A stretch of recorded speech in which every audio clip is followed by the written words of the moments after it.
Hello students, তোমাদের সবাইকে আমাদের চ্যানেলে ওয়েলকাম জানাই। দেখো, আজ আমরা ক্লাস 6-এর বেঙ্গলি তোমাদের যে সাহিত্য মেলা বইটি রয়েছে সেই বইয়ের আমরা আজকে 4 নাম্বার অধ্যায়ের মন ভালো করা শক্তি চট্টোপাধ্যায়ের লেখা এই কবিতাটি পড়ে নেব, বুঝেও নেব। তার সাথে সাথে যে কোশ্চেনগুলি থাকবে তার আনসারগুলো আমরা কিন্তু দেখে নেব। এর আগে আমরা ভর দুপুরে, শঙ্কর সেনাপতি, পাইন দাঁড়িয়ে আকাশে নয়ন তুলি এগুলো কিন্তু প্রত্যেকটাই বুঝে নিয়েছিলাম। তার সাথে সাথে প্রশ্নের যে এই চ্যাপ্টার ওয়াইজ যে প্রশ্নগুলো ছিল তার আনসারগুলো আমরা দেখে নিয়েছিলাম। আর যারা প্রিভিয়াস ক্লাসটি যারা দেখোনি তারা অবশ্যই প্লেলিস্ট চেক করে ক্লাসগুলি দেখে নাও, কারণ কি প্রত্যেকটা এগুলো ফার্স্ট সামেটিভ, তোমাদের ক্লাস 6-এর ফার্স্ট সামেটিভের যে কোশ্চেন আনসার চ্যাপ্টার আছে সেই চ্যাপ্টার ওয়াইজ আমি কিন্তু ক্লাসগুলো প্রোভাইড করছি। ক্লাসগুলো দেখার সাথে সাথে নোট ডাউন করো, কারণ যখন আমরা রায়মার্টিন সলভিং ক্লাস প্রশ্ন বিচিত্রার ক্লাস করাবো তোমাদের দেখবে সুবিধে হচ্ছে, কারণ কি অনেক আনসারই তোমরা কিন্তু এখান থেকে পাবে, এই ক্লাসগুলি থেকেই পাবে। ওকে, তাহলে চলো দেরি না করে আজকে ক্লাসটি শুরু করি। প্রথমে আছে মন ভালো করা রোদ্দুর, 20 পেজে রয়েছে, দেখে নিই। আগে আমরা পড়ে নেব। দেখো, মন ভালো করা রোদ্দুর, শক্তি চট্টোপাধ্যায়। মন ভালো করা রোদ্দুর কেন মাছরাঙাটির গায়ের মতন, হর্ষ দীর্ঘ নীল নীলান্ত, কেন ওর রং খর ও শান্ত, লাল হরিদ্রা সবুজাভ বন। মন ভালো করা রোদ্দুর কেন মাছরাঙাটির গায়ের মতন, মাছরাঙাটির গায়ে আলো পড়ে হাওয়ায় বাতাসে পাতারাও নড়ে, মাছরাঙাটির গায়ে হাওয়া পড়ে, মন ভালো করা রোদ্দুর কেন মাছরাঙাটির গায়ের মতন। দেখো, আমাদের এই যে প্রকৃতি নেচার, প্রকৃতি বিভিন্নভাবে মানুষের মনে প্রভাব ফেলছে, আর সে কখনো আনন্দ দিচ্ছে আবার কখনো দুঃখ নিয়ে আসছে, তাই না?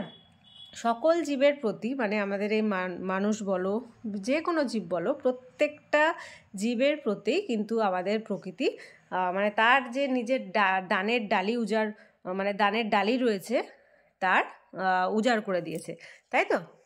প্রত্যেকটা জীবকে যেমন প্রকৃতি উজাড় করে দিয়েছে, তেমনি মানুষকেও কিন্তু প্রকৃতি উজাড় করে দিয়েছে। এই কবিতাটি হচ্ছে তার একটা প্রকাশ মাধ্যম। ওকে, আর এই কবিতায় কবি দেখো কি বোঝাতে চেয়েছেন, যে মন ভালো করা রোদ্দুরের সঙ্গে মাছরাঙার গায়ের রঙের আশ্চর্য এক মিল খুঁজে পেয়ে বিস্মিত হয়েছেন, অবাক হয়েছেন। আর কি, মন ভালো করা ঝলমলে রোদ্দুর যেমন কি করেছে কবিকে আনন্দ দিয়েছে, তেমনি মাছরাঙাটার গায়ে যে উজ্জ্বল বর্ণময় উজ্জ্বল বর্ণ রয়েছে সেটাও কবিকে দারুণ খুশি দিয়েছে, তাই তো? মন ভালো করা রোদ্দুরের রং মাছরাঙাটার গায়ের রঙের মতো, এই প্রশ্নই তিনি বারবার কিন্তু এই কবিতাতে তুলে ধরেছেন। দেখো, মাছরাঙাটির গায়ের মতন, এদিকে মাছরাঙাটির গায়ের মতন, এখানে মাছরাঙাটির গায়ের মতন, প্রত্যেকটাই বলছে যে প্রত্যেকটা যে গায়ের রঙের মতন, মাছরাঙার গায়ের মতন কবি তুলে ধরেছেন। কাকে? মন ভালো করার রোদ্দুরকে। এখানে বেশ কিছু মিনিংগুলো আমাদের যদি অজানা থাকে জেনে নিই।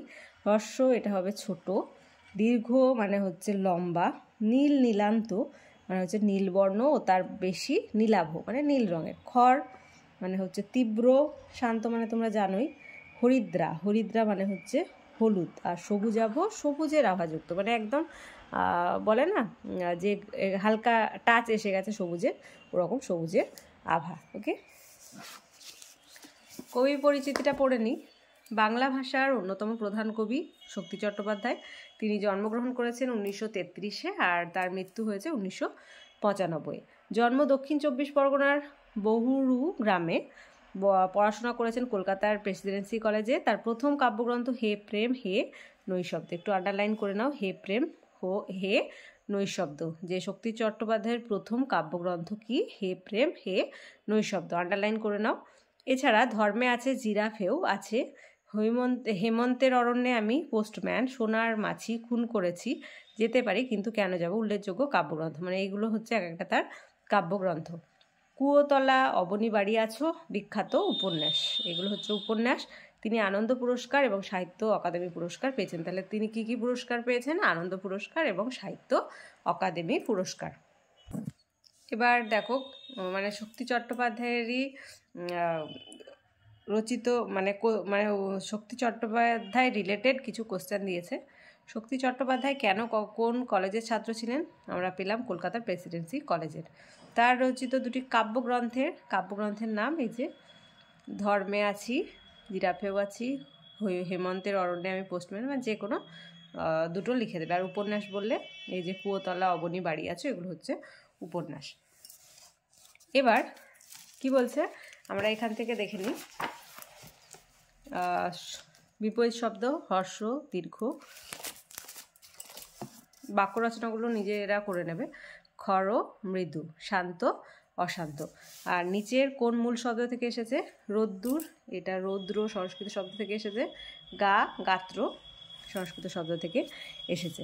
এ বলছে 4 নম্বরে দেখো, হাওয়ায় বাতাসে পাতারাও নড়ে, হাওয়ায় বাতাসে মতো একই অর্থবোধক 5টি শব্দ রচনা করো, স্বাধীন বাক্যে প্রয়োগ করো। নদ, নদী, হাট বাজার, মানে হাওয়া বাতাস আমরা বলি না, সেরকম একই ধরনের শব্দ। নদ, নদী, হাট বাজার, ব্যথা বেদনা, বিপদ আপদ, অভাব অনটন। 5 দাগে বলেছে মন ভালো করা, নীল নীলান্তর মতো একাধিক শব্দ বন্ধ তৈরি করো। তোমরা এটা করে নেবে। মন ভালো করা, নীল নীলান্তর মতো শব্দ হচ্ছে সাপ, সাপান্ত, দূর দূরান্ত। আর এদিকে হলো হাড় হিম করা, মন কেমন করা, এগুলো হচ্ছে মন ভালো করা, রৌদ্রের মতো শব্দ।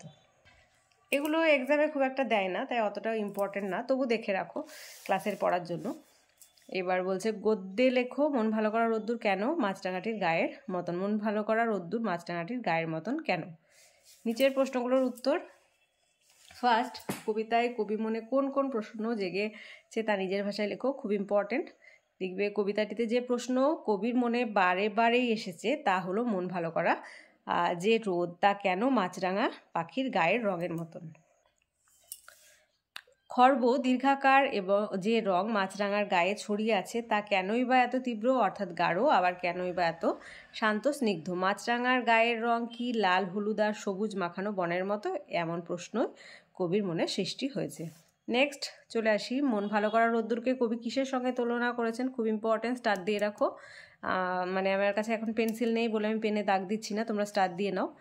শক্তি চট্টোপাধ্যায় রচিত মন ভালো করা কবিতায় কবি মন ভালো করা রোদ্দুরকে মাছরাঙার সঙ্গে তুলনা করেছেন। মাছরাঙায় রাঙা সারা শরীরে নীল, লাল, হলুদ, সবুজ প্রভৃতি বিভিন্ন রঙের শোভা দেখা যায়, যা মনকে তৃপ্তি দেয়। রোদের মতোই তার মন ভালো করা রোদ্দুরকে কবি মাছরাঙার সঙ্গে তুলনা করেছেন। প্রত্যেকটা কোশ্চেনের আনসার তোমরা কিন্তু ঝটপট খাতায় লিখে নাও এবং মুখস্থ করে নাও। আগে বুঝে বুঝে পড়বে, তারপর মুখস্থ করে নেবে। ওকে, কারণ এখন তো বাড়িতেই আছো, এখন তো স্কুল সেরকম হচ্ছে না, এই জন্য বাড়িতেই পড়াশোনা কিন্তু স্টার্ট করে দাও, বসে থাকবে না।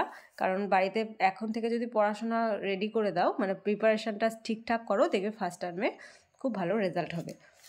নেক্সট 7.3-তে মাছরাঙা পাখির রং কবির চোখে কীভাবে ধরা পড়েছে, এটাও ইম্পর্টেন্ট। প্রকৃতি তার অকৃপণ দানে জীবকে সাজিয়ে তোলে, প্রকৃতির বিভিন্ন রং মাছরাঙার পাখার অর্থাৎ সারা শরীরে মাখামাখি হয়ে আছে। সূর্যের আলোর বিচ্ছুরঞ্জনা ঘটেছে মাছরাঙার শরীরে, তাই সেখানে নীলের তীব্র ও শান্ত বাহার যেমন আছে, তেমনি লাল, হলুদ, সবুজের সমাবেশও রয়েছে। প্রকৃতির এত রং যেমন মন ভালো করা রোদ্দের মতো আছে, তেমনি আছে মাছরাঙার সৌন্দর্যের পূজারী কবির চোখে মাছরাঙার রঙের বাহার উজ্জ্বলভাবে ধরা পড়েছে। 7.4-এ গাছের ডালে বসা মাছরাঙা পাখিটি কীভাবে কবি কল্পনাকে প্রভাবিত করেছে তা বুঝিয়ে দাও। লিখবে ডালে বসা মাছরাঙা তার বর্ণময় রঙের বাহারে কবিকে মুগ্ধ করেছে। কবি অনুভব করেছেন মনকে ভালো করে তোলা রোদের মতনই মাছরাঙার অঙ্গের শোভাও মনোমুগ্ধকর। প্রকৃতি নানা রং দিয়ে মাছরাঙাকে সাজিয়ে তুলেছে, সেই রং যেমন তীব্র আবার তা শান্ত স্নিগ্ধ। কবির কল্পনাপ্রবণ মানসিকতায় তা রাঙা রোদের মতোই বর্ণময় হয়ে উঠেছে। এভাবে মাছরাঙাটি তার রঙের জাদুতে কবি কল্পনাকে প্রভাবিত করেছে। এই ছিল আজকে ক্লাস। আমরা আজকে দেখো যে কোশ্চেন মন ভালো করা রোদ্দুর থেকে যে কোশ্চেনগুলি ছিল, প্রত্যেকটা কোশ্চেনের আনসার আজকে কিন্তু আমরা দেখে নিলাম। বারবার বলছি খাতায় নোট ডাউন করে নাও। তোমাদের ফার্স্ট সামেটিভের যখন রাইমার্টিন সলভিং ক্লাস স্টার্ট হবে, তখন দেখবে এই কোশ্চেনগুলি আছে, তখন আর লিখতে হবে না, শুধুমাত্র টিক দেবে, হয়ে যাবে। আর এখন থেকেই পড়াশোনা কিন্তু স্টার্ট করে দাও। বাড়িতেই আছো, তাই কেউ ফাঁকি মারবে না।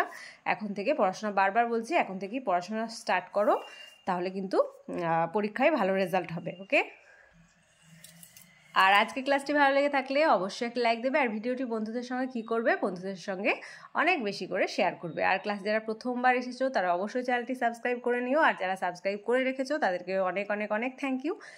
আর ক্লাসগুলি কেমন লাগছে অবশ্যই কমেন্টের মাধ্যমে জানাতে কিন্তু ভুলবে না।